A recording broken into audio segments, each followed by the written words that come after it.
Hello everyone and welcome to another edition of Salukimania. I'm SIU writer Todd Hefferman. With me is our sports editor Les Winkeler. We are here to talk some football and maybe a little basketball. Salukis have a doubleheader on Saturday. They host Missouri State at 2 p.m.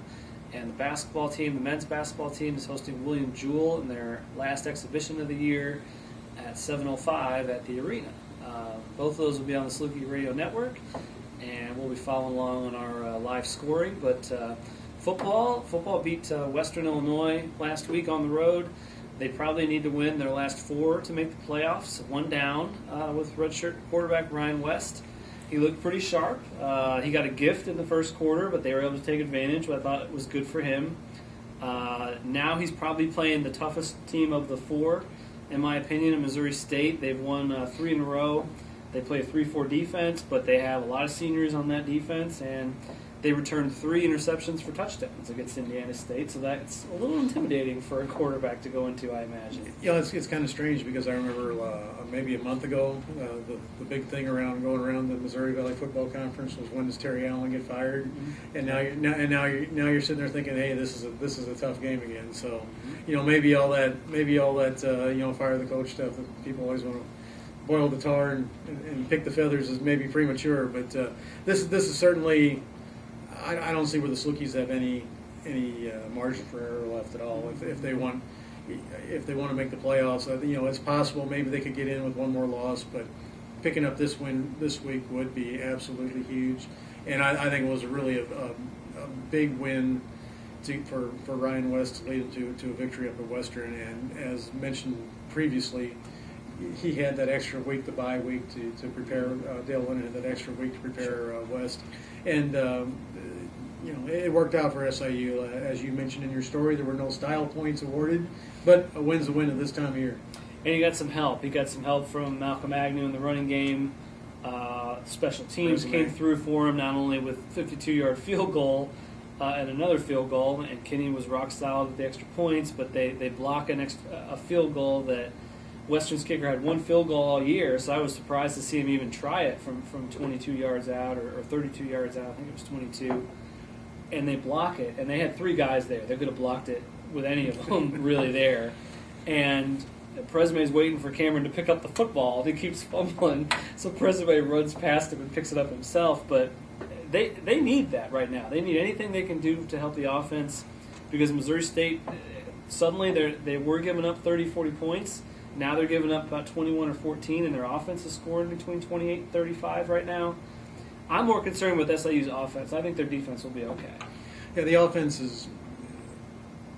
Anytime you switch quarterbacks, especially if you go to a redshirt freshman like they've had to do again this year, you're always concerned that you don't want to open up the playbook and put a lot of pressure on him. But at the same time, you can't be too conservative. So you have to find that fine line.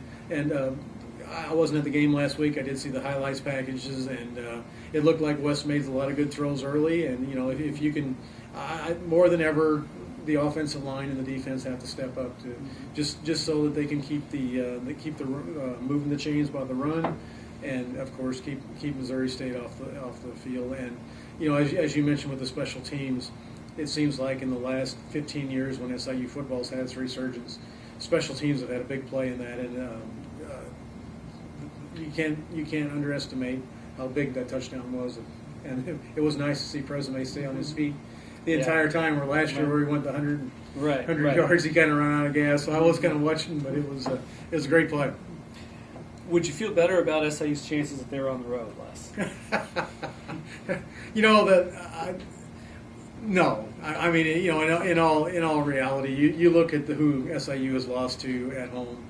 And those were, obviously 3 of the toughest games of the year. So, sometimes coaches will tell you that they like that road game because they have a chance to get their team focused or whatever. But by this time of the year, if you're relying on that, it's too late for you anyway. So, win at home and get the fans involved, and let's go with it. Good question, though. They lose to Eastern Illinois double overtime. Eastern's second in the country. They lose to Youngstown State by 1 point. Missed an extra point in the first half, came back to bite them, but they did not score in the second half. Youngstown State's in the top 10 now. They're 9th in the country. North Dakota State, as we all know, is still number one. Shocker, number one, 17 wins in a row. They beat Charleston, but is the stadium too nice? Is that why they can't win at home? They don't have an advantage unless it's full. No, I don't buy any of that. I mean, I read all this stuff about they got a new stadium, so they got to win. Yeah, that's garbage. But you got to win at home. It's certainly nice, but if you're going to get down to blame it on the stadium, you need to be playing tiddlywinks or marbles or something like that, because the stadium's got nothing to do with it. Well, play football. Well, they will play football there this weekend and next weekend. They host Illinois State next weekend for senior night, and then they go to Indiana State. Indiana State is last in the league. That's looking like the easiest of the 4 games they have this stretch, with Western being the first one. So we shall see. 2 o'clock. It's a must-win for SIU. Even Terry Allen thinks that if they finish 6-6, because the Valley is 5 or 6 points ahead of everybody else in the Gridiron Power Index, he thinks he may have a shot at the playoffs, and he may have a point. It's a stretch, though. But he's taking a playoff mentality, too. So hope to see you there. Should be a good stadium, good stadium feel. The weather shouldn't be too bad, and the Salukis will need your support. So hope to see you there. Thanks for joining us. Hello, everyone, and welcome to another edition of Salukimania. I'm SIU writer Todd Hefferman, and with me is the sports editor of our fine establishment, Les Winkeler. We're here just to talk a little bit about the All-Century basketball team. Voting is now open at SIUSalukis.com. You pick 25 players off of their list of 52, I believe it is. 4 coaches out of the 6. Les and I have already picked our teams as far as the paper. I haven't gone online and picked mine yet, but I probably will. But free of charge. It's celebrating SIU's 100th year of basketball. Now they have a lot of great players. They have 27 Hall of Famers, so you can't pick only Hall of Famers and think that'll get you through. But I went with the best overall players. Some of the role players, like Kai Nernberger, I thought was worthy of the cause. Marcus Timmons was one of my first picks because he's top 10 in almost every major category, which is stunning to me still.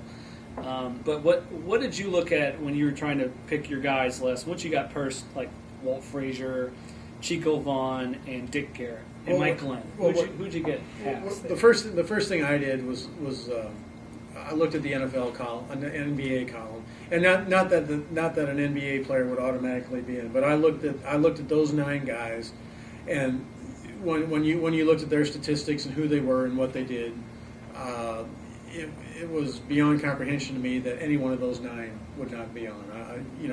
When you're talking Joe C. Merriweather, Mike Glenn, Chico Vaughn, who just passed away, and we have to say that Joe C. Merriweather too. It's really ironic and really sad that those 2 guys passed away at this time. Mm-hmm. But Troy Hudson and people like that, when you look at what they did at SIU, they belong. Mm-hmm. And I saw a lot of those guys play. Ashraf Amaya, another one, was just one of the most dominant players here during that stretch. And then the next thing I did is I looked at who was in the top 3 of the major statistical categories, and that got you people like Seymour Bryson, Kent Williams, Darren Brooks, people like that. And once it got down past the 19 or 20 point, that's where for me the decisions became tough. Mm-hmm. And one of the things that was really tough for me is I go back. I was an undergrad here starting in 1972. So from 1972 on, I've got a fair idea of who the people were. But prior to 1972, I just really don't know, other obviously than Walt Frazier. Yeah. And so I went back and tried to look at the people who played in the 40s and 50s and 60s, and just tried to make the best informed decision I could make. Obviously, Seymour Bryson was in that group. He still is the all-time leading rebounder at SIU. Yeah. So I just tried to pick a couple guys from there, and then I went back to the stat filler type guys. Who's good, who was good across the board in all the categories. And I think I've got a representative team, and I would be the first to say that it's not perfect. And if anybody wants to get online and argue with me or send emails and argue, let's go for it, because that's what I like to do. That's a lot of fun. I think I've got 25 very, very good players. Are they the best 25 that anybody could pick? Never claiming that. but it was fun to try to do it, and it was hard. I had 3 or 4 pieces of paper crumpled next to me, and all kinds of notes and media guides, and 3 or 4 web pages up. But it was fun, but it was tough. I remember going through. You and I had the opportunity to do those stories on the different decades, and those were great because some of the guys that I didn't remember, that because they played so long ago, but that they really haven't come into the part of my job where I started. And I've only been here 10 years. I'm not a Southern Illinois resident, so it was all a little bit of all before the 60s and 70s. It was a lot of it was new to me, and I read Fred Huff's book. Fantastic read if you ever want to pick it up, or if you don't have it. It not only has kind of how the season went, but he has some great milestones in there. I had no idea that Itchy Jones played basketball for 1 year. Seymour Bryson was the all-time leading scorer at the time. He left school as well, and now he's in the top 10. Chico Vaughn only played 85 games and set all those scoring records. I did not have Greg Sterick or Troy Hudson on my team. I went towards the end, and Sterick's going to kill me. I love you, Greg. I got to the end, and I had my core group of like 15 guys I knew were going to be on it, and then I was just kind of trying to decide between those 10. And I'm sorry I can't tell you exactly who I picked my last 5, but I remember that was tough. And I'm going to ask you on camera, Les. You and I both picked Chris Lowry as a coach. How long did you think about that? And I don't believe I picked Gallatin. I had to go with Hartman, Weber, Heron, and Lowry. The coach, that was as hard or harder than the players. Every one of those guys, in my estimation, are Hall of Famers. I mean, they all did special things at SIU. Chris obviously left with a lot of bad feeling and a lot of hatred. I mean, there was hatred. There is still today. And I'm being taken to task. I'm being taken to task on Saluki Nation for picking Chris Lowry. But you cannot argue with his winning percentage while he was here. You cannot argue with the NCAA tournament appearances. Did he do a great job all the way through? Nobody's going to say that, and nobody's claiming that. But he did preside over the best era. And it's a snapshot in time, but that snapshot in time was a Pulitzer Prize winning snapshot. Yeah. I mean, it was the greatest 4 or 5 years of SIU basketball ever. To ignore that because he left on bad terms and his last couple teams stunk, I don't think is fair. Like I said, write a letter to the editor. Send me an email. I'll stick with my pick. It's so interesting. You'll never have, maybe never at any other program, there's never going to be somebody, unless they've been there for 20 or 30 years, that was part of not only the best team in school history with wins, but the worst as well. Right. And, you look at the contract, are people going to take that into consideration, that he earned a contract that anybody else in his position would have asked for and possibly gotten? Or more. And it's interesting. I never thought about that. Yeah, but I think he was the coach. He does hold the record for most wins in season in fewest, doesn't he? Yeah, 20. Well, I mean, most losses. I don't know about the most least wins in a season. I'm not sure about that. Yeah, and I mean, he was a polarizing figure while he's here. But you know what? You can call me names, but I'm sticking by my pick. Do you think he'll make it? Do you think the rest of the world or the public? I really don't know, because these things tend to be skewed toward the last 5 or 10 years, and I think the younger people are probably going to be less forgiving maybe than some old guy like me. But it's going to be interesting. But then again, are they going to pick Harry Gallatin, who's way back in the '60s, who probably, if you're a 23, 24, 20-something, he probably seems as irrelevant as Santa Claus at this point. But, it's that looking at that, I'm like, oh, this is going to be tough. And I gave it some thought, but, I still think he belongs. Paul Lambert and Harry Gallatin were the other two coaches that were nominated for the All-Century team. Gallatin was only here a couple of years, never had a losing season. High-scoring teams with Chico Vaughn, with that group that he had, and then Lambert died tragically, but had some great years here. Lambert had already taken a job at Auburn when he died. He was on a recruiting trip, I believe, for Auburn when he left. But he was here during the Mike Glenn, Josie Merriweather, Corky Abrams, Gary Wilson, Perry Hines, that bunch. Great basketball teams. That was during my undergrad days. That was just a great time to be a Saluki fan. But Paul and Harry did not have the longevity that the other guys had, which Right. is sort of why I stayed away from them. And as I said, both of them, if both of them make it, it won't be a travesty. It won't be a shame. It will be an honor they well deserve. But when you've got 6 coaches of that nature and only 4 can make it, it's someone's going to feel bad and someone's going to be left out who you can make an argument for that they should have been there. And you can say that about all the nominees. Right. I mean, everybody on that list, had a part in Saluki history, a big part in Saluki history, and ranks as among the best. And we'll be curious to see who the team is. They will be honored in February. They're not sure exactly about the weekend yet. It'll be the first 2 weekends of February.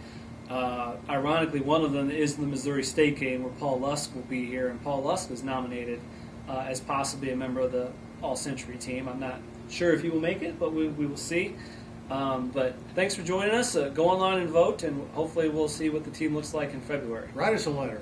Write us a letter. Write me a letter, too.